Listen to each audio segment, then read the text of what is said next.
Hi, I'm Kim Cooper and welcome to my video diary for January 12th, 2016. Today I have Dallas Fell here with me on the line and we're going to be going over some of the points in our free introductory tutorial. Hi Dallas. Hi Kim, it's so good to be here with you and to get the chance to have a look back at these very first things that people see when they come into the program. Everyone needs to revisit these from time to time, so great fun to be doing it. I was hoping we could cover up on the 3 habits that destroy love that you've got as one of the tutorial lessons in there. Okay, so should we go through those points from the top? Yeah, great. So I'll read out the first one, which is stop criticising your partner and asking them to change. And it goes on to say, are you complaining and trying to convince your partner to love you better? And actions speak louder than words, and asking for change only causes resentment. So yeah, that's the first powerful breakthrough insight, I think, that comes from these 3 habits. I think the really important thing for people to understand is that it's not like I'm encouraging people to be a pushover. I'm really actually encouraging people to take on really a more of a role of leadership in their home. And we'll get more into that in a moment. But really the reason why I'm saying stop criticizing and asking for change is really just that it's ineffective. It just doesn't work. Right. Good reason to stop a habit. We kind of think it should work, but it really doesn't. So let's let it go. Yeah. So the next one was stop encouraging your partner to share their feelings. And that, I think it's a trap that women would fall into a bit more than men, but it includes not playing counsellor to your partner or analysing their actions. If you're both unhappy, talking is never going to fix your problems, and the last thing you say is you can't force trust. So, yeah, tell us a little more about that. You know, us humans are very good at actually reading what people are feeling. We don't really need to ask. You can usually tell by looking at somebody's face how they're feeling. And I think where we get stuck is we end up asking our partner to share their feelings with us because we don't like what we're seeing. And rather than really, caring about what they're feeling, which we can just see, it becomes more of an interrogation. If you notice that your partner is looking bored, or your partner maybe isn't interested in you anymore, isn't attracted to you anymore, it can be really quite difficult to actually just accept that. But I think it is important that you accept it, for now. It doesn't mean that there's nothing you can do about that, but, asking them or interrogating them further, or really putting them on the spot about it, again, is really unlikely to do anything except for actually drive, an even bigger and deeper wedge between you. Yeah, I think it's such a powerful point because it's so appealing to say, just tell me what's going on in there, you really want to know. But then when they tell you, it could be to do with something completely not related to you at all, or maybe it is all about you and you don't accept it, and it just causes all these problems. Whereas if you just get in and do the things that are going to change the relationship for the better, that kind of gets swept aside. It doesn't really matter anymore. No, you might not know exactly what they're feeling, but, if someone's bored, they're bored. If they're distracted and they're actually thinking about something else, you may not know what the something else is that they're thinking about, and you may want to know. But, if interrogating them about it or trying to get them to share their feelings is not a way to actually draw somebody closer to you. As I mentioned here, you can't force trust, and really trying to get people to share is a way to actually create distrust. Yeah, really important point. And these are traps that are so easy to fall into. They're just almost like they're second nature to us, and we've just got to stop doing them. Yeah, so the third one is stop trying to please. And it goes on to say, are you trying to please your partner to get them to notice and appreciate you in return? I promise that this will only leave you angry, hurt and disappointed. Trying to please someone to win their love only makes you look weak, desperate and low status. More than anyone, an emotionally distant person needs you to be emotionally mature and focused on your own life and goals. So I think that's just an absolute whammy, that one. It really is important for us to hear. It upsets a few people, this one.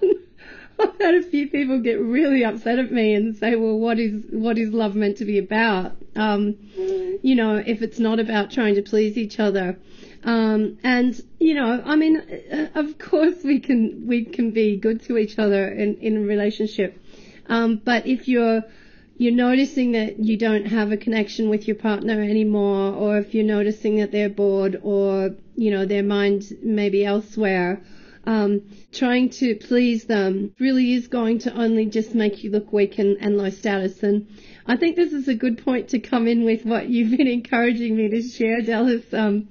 And that is this, you know, we've really got to get past this idea that it's bad for us to be strong, and it's bad for us to be even bossy, or it's bad for us to be leaders. Because if you have that idea in your head that, you know, the problems in your relationship are coming from the fact that you're too dominating, or you're too strong, and really, you know, particularly if you're a woman, you should be more demure, you should be more passive. This is something that a narcissistic partner will usually always try and convince their partner of, male or female.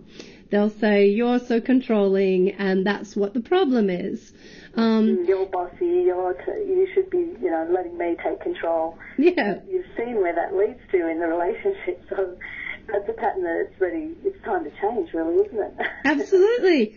Because the thing is that they only say that when you ask questions about, you know, where all the money in your joint bank account's gone, and then all of a sudden you're really controlling because you want to know where it went. Well, hey, guess what? You're not actually that controlling because you let them try your joint bank account again. Actually, you're a pushover, and it's really very, very important that right from the beginning you do understand that you've really got to take a step up and get past that idea or that fear of being somebody who is dominating or controlling or being strong as a bad thing, because, you know, really these things can be very positive. Most of what we teach couples comes from corporate leadership training. And particularly if you're living with somebody who is drug addicted, or is running some kind of double life, or is selfish or irresponsible, it's extremely important that you're going to feel confident about, you know, making that change into being more of a leader in your family, of being a strong person and not making any bones about that. And really, in fact, that can be very attractive, you know. In the beginning, your partner's probably likely to fight back, and there'll be power struggles for a little while.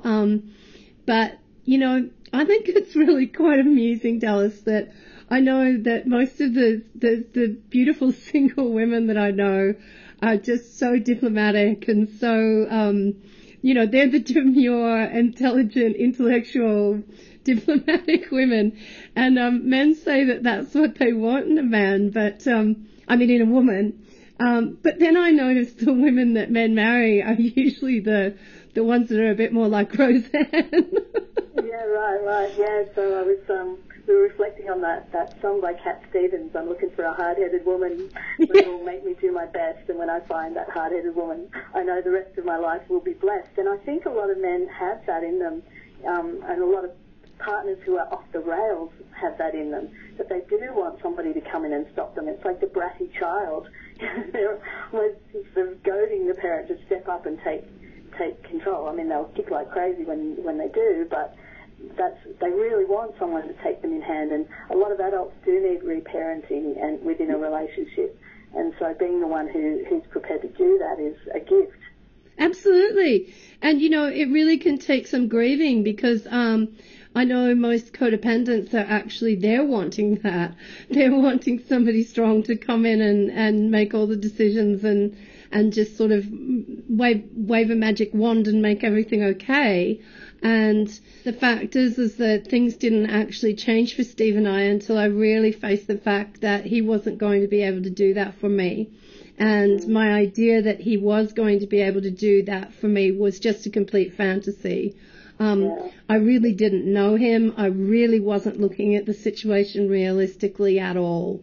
And I really had to make a complete turnaround in the way that I was looking at things, you know, because I'm fairly loud and outspoken, and it was pretty easy for Steve to accuse me of being bossy and dominating, and that was the problem. But then when I looked at, you know, what was actually going on with our finances, that I had zero control over that, there was no joint decisions being made, and that really he was just running circles around me. And then when I discovered the double life stuff, you know, I was just really blown out of the water, and I really just had to face it that I hadn't been dominating. I'd been a complete pushover, and what I actually had to do is pull up my socks and become a lot stronger. And, you know, I was going to have to be the one to be my own knight in shining armor, and also a bit of a knight in shining armor for Steve. Yeah, so actually that could be one of the things that people use to distract you from the main thing. You know, he's got all this secret behaviour and bad things happening and addictions and stuff going on, and accusing you of being too controlling, too dominating, too bossy. That's a sideshow. He can get you really vulnerable about that, really questioning yourself, having a big fight about that, and then you've taken your eye off the ball and you're not looking at his bad behaviour and the bank accounts and everything else. So it's one of those distractor arguments that you can easily create. A narcissistic person can easily distract you with an accusation like that you feel like you have to be defensive about. Absolutely. So I know we were talking before about the kinds of things you can say to own that and not to be defensive about it. Oh, am I being bossy? Am I being dominating? You just own it. Yeah. So, you know, have you got anything off the top of your head that you might throw back at someone when they say, you're being too bossy, you're dominating? Oh, if Steve accuses me of being too bossy, I might say, yeah, too right I am, and I need to be with you, don't I? That's great. You know, so that playfulness comes into it, so you're not creating a big issue of it. You just telling them what's right in a really direct but playful way. That's fantastic. I went to a wedding on the weekend just past and spoke to this fabulous man who was he must have been close to 80 and still having a great time, really fit and active fellow. And we were having a great chat about this, and he was saying any smart man wants a wife who's going to be in charge of the house. Yeah. Not attractive in anyone to be insecure, and that gets back to the stop trying to please thing. You know, men might not say that they actually want a woman who can actually dominate them sometimes. I mean, I'll go right ahead and use the D word, the dominate word.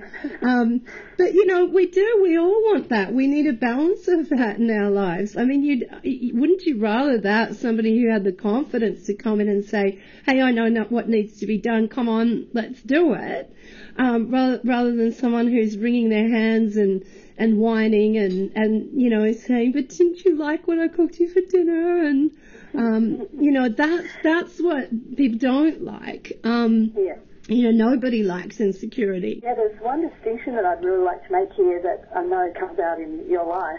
I see you doing beautiful things for your family, but the distinction here is stop trying to please. Are you trying to please your partner to get them to notice and appreciate you in return? So there's this kind of what we've started labelling the codependence contract. I'll do nice things for you, but you then have to ask how my day's been and worry about me, and so you're doing the nice thing in order to get that return. There's a debt. You know, in a balanced relationship, you do lovely things for each other all the time, but you're not doing it as a kind of bait to get them to, and in which case you get angry when they don't give you back the return that you wanted, and, you know, it all starts going downhill. Yeah. So that's the one. Yeah. So the other thing that I really wanted to draw out is what does it look like to be strong? Because you're saying that some people complain about their partner being too strong and too bossy and so on. You are going to get that reaction, aren't you, when somebody's behaving badly in a relationship and the other partner steps up and starts, you know, pulling the rug out from under their game and standing up, and they are going to react, just like you child brat. When you start putting some limits on them, they get reactive as well, and they're going to, you know, obviously not look like they're having fun when you take the reins.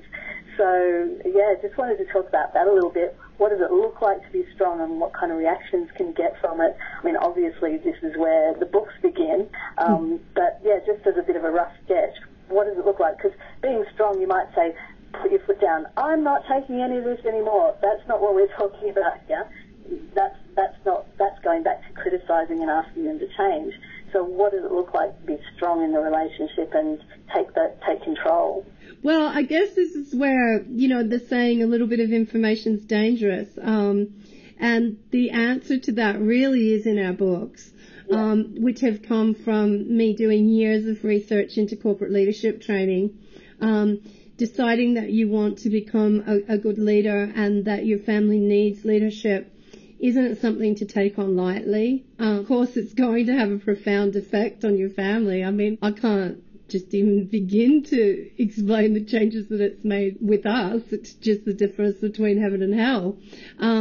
So I really encourage it, but it's not magic wand stuff. It's something that you're really going to have to take on, and you're going to have to decide, okay, I'm going to do it. And that's why it's good that I think, we're honest with people up front here. It's that you have to understand that is what we're suggesting. We're not giving you some magic pill that's going to turn your husband or wife into Prince Charming or turn them into sort of the damsel in distress. A little bit of what it looks like. I send people to look at Super Nanny because it looks very much like with adult brats what it looks like with kids that are behaving like brats. You're going to have a lot of patience. And, that show is amazing because you see by the end of the show just how happy the kids are when finally their false pride comes down and they do actually realize that they can trust their parents and that their parents have become stronger and better leaders. But usually that doesn't happen until everybody's exhausted. And I guess that's pretty much the case with this as well. It is something that you're really going to have to take on seriously. Because as you say, in the beginning, when you talk about the codependence contract, that's part of the codependence contract, that, I'm giving to you, but there's a debt, you owe me something in return. But the other part of the contract is that as codependents, what we often do is not allow our partner to have negative emotions, or we really jump on them if they do. They can't admit that they're bored. They can't admit that they're angry. They can't admit that they're having these negative emotions because every time anybody around us has a negative emotion, we feel like we really have to come in and patch it all up and we have to make it better. It's too threatening. It feels like it's going to destroy us to have someone think badly of us or have doubts about the relationship or be bored. It's unbearable. So we try to make it not so. That's right. Around patching and pretending and really making a mess of things. You're not actually going to gain respect from people around you until you can handle the fact that you make them angry sometimes. And I mean. To give another example, from parenting of what that looks like is with your kids, Sometimes you've got to be the angel of disappointment, I call it, with your kids. I love that. You just have to be the one that says, no, it's just not happening the way that you think it's happening because I care about you and I just can't let you do that. And that was very hard for me in the beginning. Learning all of this made me a better parent because before I hadn't been able to do that. I'd wring my hands and I'd plead with them and I felt like I had to actually, I had to get them to agree with me and I had to bring them around to understand why I was making the decision that I was making. Until I realised, no, I don't have to do that. I'm mum and I can claim the role of leadership that's needed here and I can say, no, sorry, I know you might be disappointed about this. I just can't let this happen. And, I've seen the difference in how much better that works with the kids. Now, they might hate me. They might be angry at me and hate me for a week, but later on they respect me more. Because they start to see you as somebody who is a solid person who can act from their convictions. And so, this isn't a quick fix. And, there's no guarantees either that you taking on this role of leadership in your family is going to turn around a narcissistic partner. I certainly can't guarantee that. What we can say definitely, though, is it's going to leave you in a better position. It's going to leave you stronger and in a position where you've got more choices and better choices in front of you, because you just can't live with somebody who has narcissistic tendencies and expect that they're going to rescue or save you, or that they're going to be the one to turn the relationship around, because they don't have the resources to do that. Yeah, so I think a lot of the people who come to your website, they've come to a point of desperation where they know this stuff doesn't work anymore. These 3 steps that they've been consistently taking, trying to get them to talk to them and trying to ask them to change and trying to please them, and it's never worked, and it's not going to work. And so they've suddenly realised, point of desperation, I need something new. So that's where it's really great that they're in that spot, because they can get in, go through all the resources, suck it up like a sponge, and then start learning and practicing these new skills to really become someone that others treat well, instead of being somebody that people feel free to treat badly. And it changes everything. Yeah, that's it. That's exactly it. And really, that was where I started from. As I said, there's a difference. There's some people out there that people treat badly, and there's some people out there that people treat well. And I have, and I can't keep just pointing my finger and blaming other people for how they're treating me, because, for a lot of my life, I'd been somebody that people treated badly. Steve wasn't the first. I'd been bullied at school, and, I'd gone through a number of difficult relationships. I had a difficult time at home with my family. And, you just hit the nail on the head, Dallas. That's what it's about, is becoming somebody that people want to treat well. And it's not obvious, this stuff, because you'll have a million people around you ready to agree that it's that person's, your partner's behaviour that's the problem and they should change. And it's really quite tempting to just hang on to that idea that that person is the key to it, and if they choose not to change, the whole system is wrecked and it's not your fault. And it's not your fault, but you do have a lot more power over the situation than you would think by changing your own patterns. And I love that metaphor you give, that it takes 2 to tango, so one can stop tangoing. One can't keep tangoing. So, yeah, really very powerful position that you're in. Even if you're not the person creating the problem behaviour, you can stop reacting in the way you do, and the whole situation changes. And I love the way these three background points, these 3 nasty habits, can be pulled out and then just give you the ground to go forward with. Yeah. Well, thank you so much for encouraging me to expand on them a little, and for really highlighting how important they are, because these points aren't in the books, and they're actually part of the unlearning that you need to do really before you're even going to be able to get started. Because if you don't let go of the bad habits and the ineffective habits that you've got, it makes it difficult to take on new stuff. And as you said, Dallas, a narcissistic partner really will scapegoat you. And so if you've got insecurity around the idea that you being a bossy person or you being a strong person is something unattractive, or is something that you should be ashamed of, I really think that you need to examine that right here at the beginning and really start looking around you. Look at the couples that are happily married, and I think you might get some surprises. Being a strong woman, being a woman who's a leader, is not an unattractive thing. It's not a negative thing. It's definitely made me a lot more attractive, and it has ended up making people treat me a lot better when I've taken that on consciously. Because if you take that role on consciously, you're likely to be more responsible about it. I just love seeing you guys in action as a family, and the way you affect people around you as well. It's great. And, I'm thinking, actually, I'm throwing something at you here, but I'd love to see this stuff and all the things around it put into another book. I'll share that with the world to put pressure on you. I'm such a hard taskmaster. Something called Unlearning for Love or something. Yeah, I think we really do need to unlearn a whole lot of stuff before we're ready to do it right.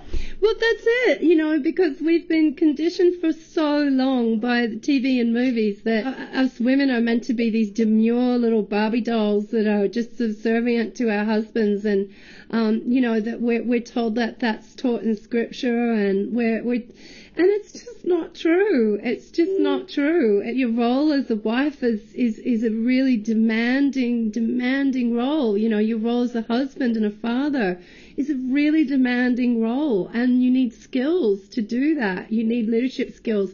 You need confidence. And if you didn't grow up with role models that taught you those skills, you know, you need to go and you need to learn them somewhere. And that's, you know, we try and provide a place where you can go and learn it. If you weren't fortunate enough to learn it growing up. I'm just going to share a really short story of something that just happened recently here. Steve's father came and visited last week, and they were upstairs. We've got a bit of a area on the roof, and they were determined that they were going to have a barbecue before he left, and I could see that the weather was really just not going to let that happen. It was going to be miserable up there. But the men were determined, and so I didn't tell them that it wasn't going to work. I didn't criticize or complain. But I got quite busy downstairs getting some things on and getting the table set, because I was fairly sure that they were going to be down before too long, and I hadn't been given instructions otherwise, so I just went about what I thought needed to be done. And I had all these things happening on the stove, and I was happily chatting to my daughter and her boyfriend, and we were all having a lovely time. So sure enough, they all barge in, freezing cold and half wet and with half-cooked stuff that they've finally given up on. And Steve comes barging into the kitchen, you know, looked like a bull in a china shop, just looking at me like, get out of the way, can't you see I need to get to the stove? He was really angry. He was ready to fight me, because he had in his head he was going to come in and he was going to use the kitchen. The two of us a while ago we worked for a little while with a chef whose name was actually Sunshine, and that was her nickname. And I just looked at him and I said, you would not do this in Sunshine's kitchen, and you're not doing it in mine. And he looked. That's great. And he looked at me. And strength, you know, people need examples, and that's a brilliant example. He looked at me and he went, "You're right." And his face dropped, and he said, "What should I do with this?" And I said, "Put it over there." Beautiful. It's beautiful. And we ended up having a really wonderful night. They joined in, and I was ready. I'm really excited for people coming into the program for the first time. I mean, those of us who have been working with your materials for years, we get more out of it every time we look at it, and every time we see it from a different perspective. But I'm particularly excited for people who haven't jumped in and done it yet, who are suffering in their lives and they're thinking, I need something. You know, this gives so many great resources that can absolutely transform people's lives, and I thought this is a great leaping off point to remind people about that, and also for people who hadn't heard that much about it before. So yeah, really excited about, so if you're out there listening and you haven't done it, get in and start, because it really is so transformational and fun, as well. Terrific. Well, thank you so much, Dallas. It's certainly a lot better than me sitting here trying to talk to the camera by myself. I just feel stupid when I do that. So much passion in our conversations, and then, you know, when I see you delivering one of these, I think, I wish I could just be there, kind of getting that feistiness onto the screen, so it's fun to do it together. Well, you know what you've done now. I'm going to have to get you along every video diary. I love it. Okay, well, hopefully we can do that. And screaming. Sorry? You won't have to drag me kicking and screaming. I love it. It's great. Terrific. Hey, well, I'll let you get on with your day. And thanks, everyone, for joining us. And, hey, good luck with becoming a more confident and more capable and more loving and mature member of your family.